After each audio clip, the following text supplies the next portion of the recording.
जम के बोलिए जरा। शारदा, ये शारदा नाम कहां से पड़ गया?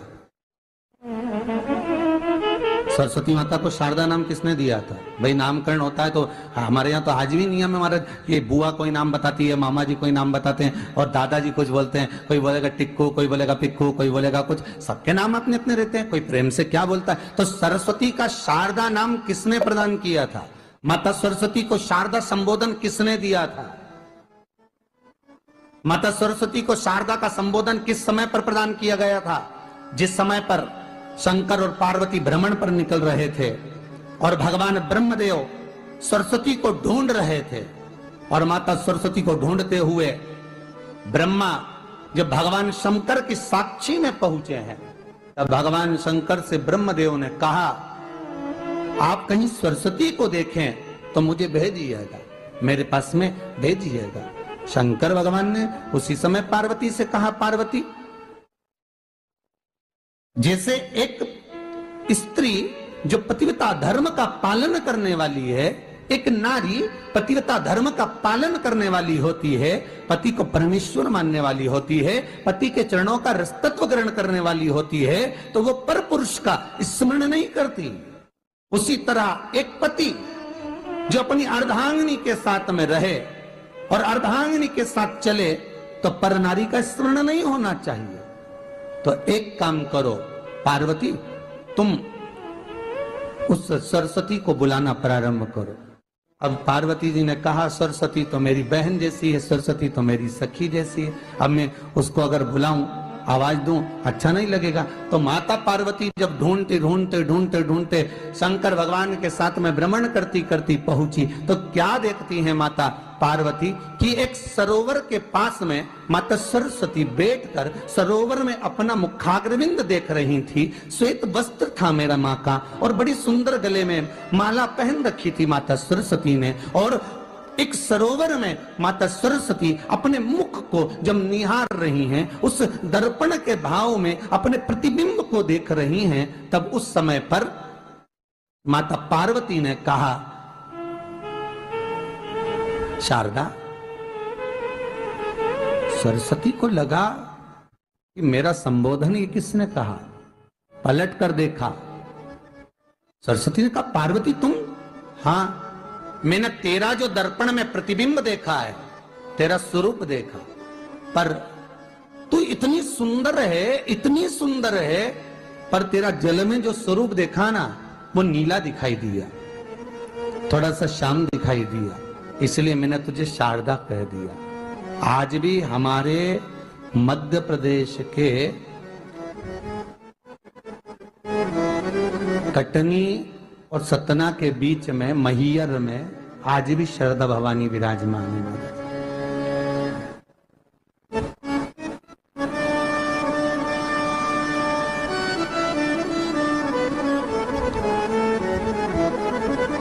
धार जिले में जाएंगे तो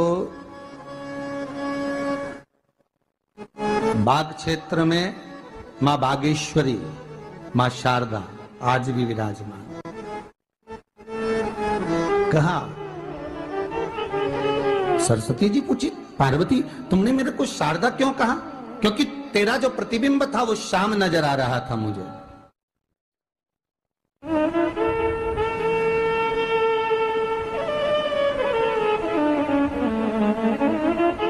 उस प्रतिबिंब को देखकर मैंने तुझे शारदा का संबोधन दिया।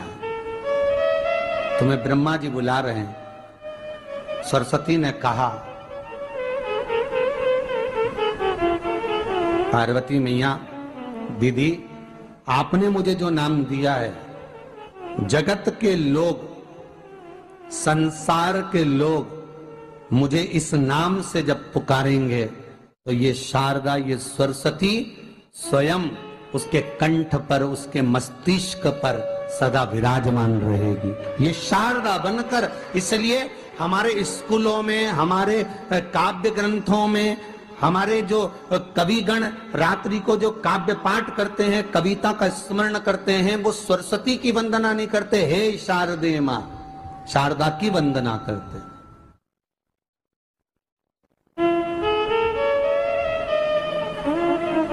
कभी आपसे कोई पूछ ले कि शारदा नाम पार्वती सरस्वती का कब पड़ा, तो आप बता सकते हो कि ये माता शारदा नाम कोई सहज नहीं है। माँ ढूंढने के लिए जब निकली, ब्रह्मदेव के कहने पर भगवान शिव के साथ भ्रमण करती। नाम का उच्चारण कोई सहज नहीं होता। कोई देखता होगा, दादाजी ने अगर किसी का नाम कुछ रखा है तो कुछ सोच के रखा होगा, पिताजी ने अगर कुछ रखा है तो उसके मन में कुछ आया होगा तो रखा होगा, मम्मी ने अगर कोई नाम रखा है तो उसने कोई विचार कर कर रखा होगा। कोई नाम अगर किसी का रखा जाता है तो उसके अनुकूल रखा जाता है कि हो सकता है कि वो नाम की क्या उसके मन में चल रहा होगा।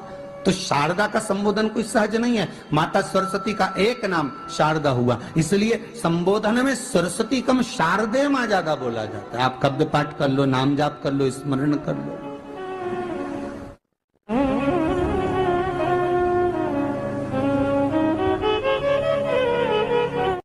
हम बच्चों से कहना चाहेंगे, छोटे छोटे बच्चों से, आप माता सरस्वती की आराधना करा करो।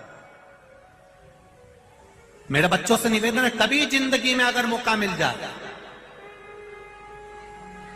और सरसों के फूल यदि आपके जीवन में आपको कहीं से प्राप्त हो जाए, सरसों के फूल जानते हो ना, पीला कलर का होता है सरसों का फूल, आप प्रयास करो सरसों का फूल। जिस दिन माता सरस्वती का, मेरी बागेश्वरी का जिस दिन प्रागट्य उत्सव हो बसंत पंचमी का, उस समय पर माता सरस्वती का स्मरण कर कर वो सरसों का फूल आप देव अधिदेव महादेव को चढ़ाइए। जैसे माता सरस्वती को ज्ञान दिया था, वैसा मेरा महादेव आपको भी ज्ञान दे। वो सरसों का फूल आप देव अधिदेव महादेव को समर्पित। कई जगह पर आम के जो झूमर होते हैं वो, कई जगह पर सरसों का पुष्प, सरसों का फूल वैसे शिव महापुराण के अनुसार अगर अपन देखें तो बड़े रोग में भी कारगर होता है। जिसको कैंसर जैसा रोग हो जाता है या किडनी लीवर जिसका डैमेज हो जाता है, इसके लिए हमने पहले भी कथाओं में वर्णन किया है। बसंत पंचमी का दिन, महाराज सरस्वती का दिन, जिस दिन जो बच्चा पढ़ने में कमजोर होता है उसके हाथ से बसंत पंचमी के दिन सरसों के 31 फूल शंकर जी को चढ़ा दिए जाते हैं, तो बच्चा पढ़ने में अव्वल निकल जाता है। उसके बच्चे को कभी नहीं कह सकते कि पढ़ने बैठ, वो खुद बैठेगा। केवल आज बसंत पंचमी का दिन, एक ही दिन चढ़ता है, और बाकी के सरसों के फूल आपको मालूम है कि रोग मुक्ति के लिए तो होते ही हैं। ये तो आपको पहले भी वर्णन किया महाराज कि जब कोई एकदम रोग आ जाए और डॉक्टर एकदम बोल दे कि ये रोग भारी आ गया है और इसकी जांचें जाएंगी और फिर ये कुछ भी हो सकता है, तो क्या करा जाता था कि 108 सरसों के फूल लाकर तुरंत शंकर भगवान को चढ़ाए जाते थे महाराज। तो चढ़ाने के बाद में रिपोर्ट अच्छी आती है। ऐसा नियम है। कहीं ठेका, कोई ठेकेदारी करते हैं ना, जो ठेका भरते हैं कि भाई मेरा टेंडर आना चाहिए, मेरा ये काम होना चाहिए, मेरी मल्टी बनना चाहिए, या मेरा ये काम के लिए जा रहा हूं, ये काम फतेह होना चाहिए, उसके सबके हाथ पैर जोड़ने से अच्छा है एक काम करो, बस 108 सरसों के फूल उठाओ, शंकर जी का उद्धतेश्वर महादेव का नाम लिखो और छोड़ दो, शिव जी के ऊपर एक एक कर कर चढ़ा दो, वो ठेका तुम्हें ही मिलेगा, वो काम तुम्हारे पास ही आएगा।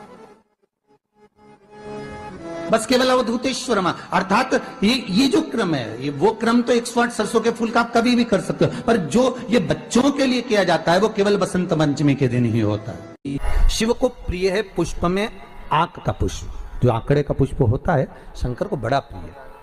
और दूसरे नंबर पर शंकर को प्रिय है शमी का पुष्प, बहुत ध्यान देना महाराज। तीसरे नंबर पर शंकर को प्रिय है महाराज सरसों का पुष्प। सरसों होती है ना, जो राई अपन बोते हैं, सरसों बोते हैं, उसमें पीले कलर का जो पुष्प लगता है। हमारा तो निवेदन रहता है जब तक सरसों आए तो प्रयास करा करो कि सरसों के 108 पुष्प शंकर भगवान पर चढ़ाना प्रारंभ कर दो। महाराज ये पक्का है कि वर्ष भर कोई बड़ी बीमारी आपको घेर नहीं सकती अगर सरसों के फूल शिव को चढ़ रहे हैं तो। और प्रयास करना कि सरसों का जो पुष्प होता है, सरसों का जो फूल होता है महाराज, अगर कोई व्यक्ति को किडनी या लीवर से जुड़ी हुई कोई तकलीफ होती है या किसी व्यक्ति का एक्सीडेंट हो गया होता है और उसका कोई अंग रह गया हो, कोई शरीर का कोई भाग रह गया और वो काम नहीं कर रहा हो, जैसे किसी के पांव रह जाते हैं एक्सीडेंट के बाद, किसी का हाथ रह जाता है, या कोई अंग काम नहीं कर रहा हो, वहाँ ब्लड पहुंच नहीं रहा हो, वो जगह एकदम सुन्न हो गई हो, खाली पड़ गई हो, तो उसके लिए शिव महापुराण की कथा कहती है कि सरसों के पुष्प 11 शंकर जी के राइट भाग में, जहाँ शिव जी के गण दरवाजे के द्वारपाल मणिभद्र जिस जगह पर निवास करते हैं, कौन निवास करते हैं? मणिभद्र। शंकर जी के दरवाजे के द्वारपाल हैं मणिभद्र जी, तो मणिभद्र दरवाजे के द्वारपाल में राइट भाग में मणिभद्र जी विराजते हैं। मतलब राइट भाग कौन सा हुआ? जब आप मंदिर से बाहर निकलेंगे तो राइट भाग, मंदिर में प्रवेश करेंगे जब राइट नहीं होना चाहिए, आप मंदिर से जब जाएं तो राइट भाग। मतलब आप मंदिर से राइट से जाएंगे तो शंकर जी का भी राइट हो जाएगा, क्योंकि शिव जी ऐसे बैठे हैं तो शंकर जी का भी राइट हो गया, देवता उनका भी राइट हो गया, तो राइट भाग सीधा हाथ मणिभद्र जी का स्थान।